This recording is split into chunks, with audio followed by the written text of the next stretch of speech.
Hello， 大家好，我係 Two Ways 嘅阿彤。今次咧就會整啲都算比較啱新年食嘅嘢啦。咁咧今日就係會整番薯酥啦。咁其實就係同之前嘅紅豆酥啦或者鳳梨酥都差唔多，不過今次咧換咗個餡料係番薯。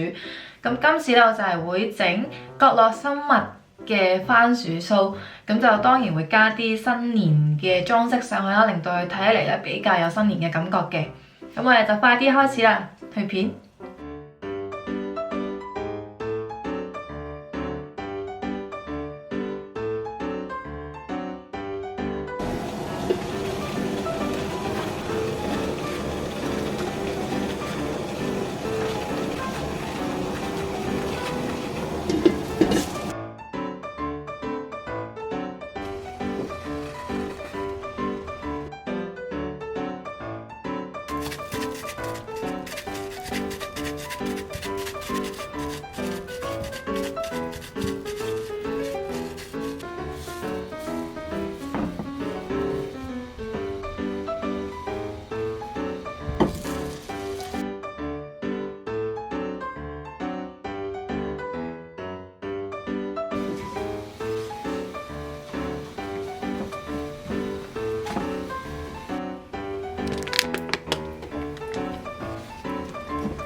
咁呢個咧就有今次整嘅番薯酥啦。其實我係整咗2次㗎，咁第一次係失敗咗啦，咁我就俾大家睇下咁呢個咧就係失敗咗嘅第一次嘅版本啦。因為其實我原本係想整好似福袋咁樣嘅感覺啦，但係因為成個物體咧太高啊，所以佢焗嗰陣咧就跌即係扁咗冧咗啦，咁就基本上每一個都變成好詭異嘅狀態啦。後尾就焗咗第2次啦，亦都改咗佢嘅設計嘅，就變成一個比較簡單啦、比較矮嘅版本啦，所以最尾咧就變成咁樣啦。等我試下個炸蝦。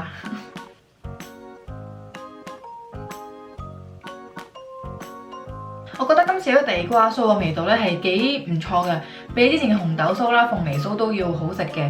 可能我本身中意食番薯啦，個外皮係香脆啦，好有牛油嘅香味嘅。今次我故意有將個皮整得比較薄嘅，咁就有個皮薄餡靚嘅感覺啦，食起嚟就冇咁流啦。因為始終都係個餡好食過皮㗎嘛。今次呢個造型咧係十分之簡單啊，同埋係好安全，絕對唔會冧嘅。其實都有幾多人問啦，每一次整呢啲酥嘅時候咧，焗嘅時候可能都會甩近啲眼耳口鼻或者扁咗咁樣咧。以我嘅經驗咧，通常都係個餡料太濕或者太軟身啦，令到個餅咧焗嗰陣咧會扁咗。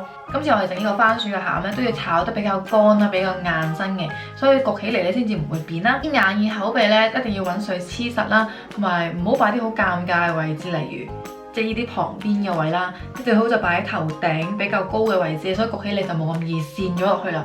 咁就希望呢啲小貼士可以幫到大家啦，我亦都希望大家可以成功整到出嚟啦。今日嘅片咧就嚟到呢一度啦，咁如果大家中意咧就記得 like 啦，同埋訂閱我嘅 channel 啦。如果你有咩想我整咧都可以留言話俾我聽嘅。